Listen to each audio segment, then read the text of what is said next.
Call on Government Order of the Day number 2.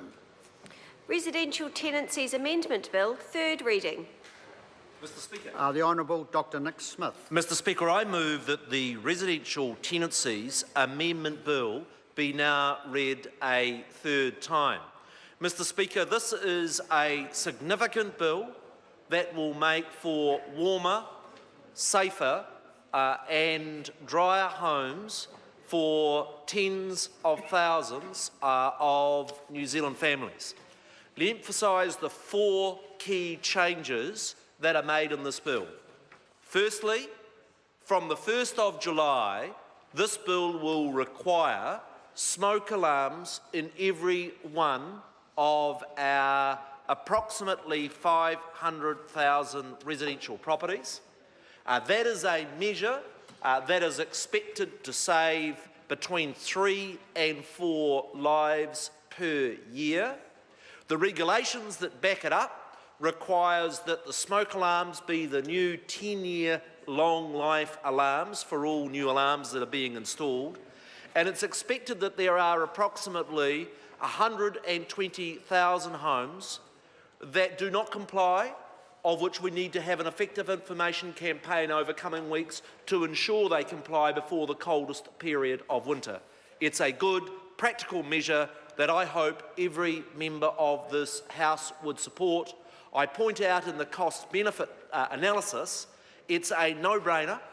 It is going to be one of the least expensive ways of which we can make homes in New Zealand safer. The second measure that's in this bill, Mr Speaker, covers the issue of home insulation. It builds on the work of this government, where in the very first budget, we said we need to get our state houses insulated. And we got on with the program of getting 30,000 state houses, every one that could be, insulated. We then set out with an ambitious program of over $400 million being spent on providing healthy home generous grants to get 290,000 homes, Mr Speaker, insulated. What this bill does is require every rental property to be insulated by the 1st of July 2019, and for those social houses that we pay a very high government subsidy, that they must be done by the 1st of July this year. That is a further 180,000 homes. Put that alongside those other 2 measures, we are talking about over 500,000 homes that this John Key government is going to ensure that are insulated. And when I hear the feeble arguments from members opposite that this is not enough or it's too slow, I remind members opposite that in their 9 years, they did less than 50,000. That is, this government is insulating 10 times as many homes as the previous government, and they've got the audacity opposite to somehow say these measures are not adequate. Now, these measures, according to my officials, are going to save, when fully implemented, 129 lives per year, on top of those of smoke alarms.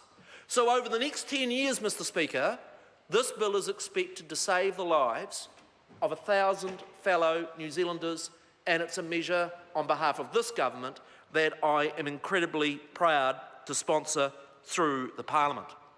There's a third measure in this bill. Every member of this House is aware of the pressure that's on our housing stock. And one of the frustrations is the issue of abandoned tenancies. And what this bill provides for is a fast-track process for dealing with tenancies where the tenants abandons the property. Why is that a good thing? Well, actually, everybody is losing from abandoned tenancy homes sitting empty. The landlord's losing because they're not getting rent. The community is losing because those homes are sitting empty when others are desperate to get there. And so the measures in this bill are part of a wider street, lots of things that we are doing in housing, and is just one of those common sense, sensible provisions that get those houses that are abandoned by tenants back into the rental market as quickly as possible. And then the fourth provisions in this bill, in my view, are equally important and are the sort of sensible legislation that this government is advancing.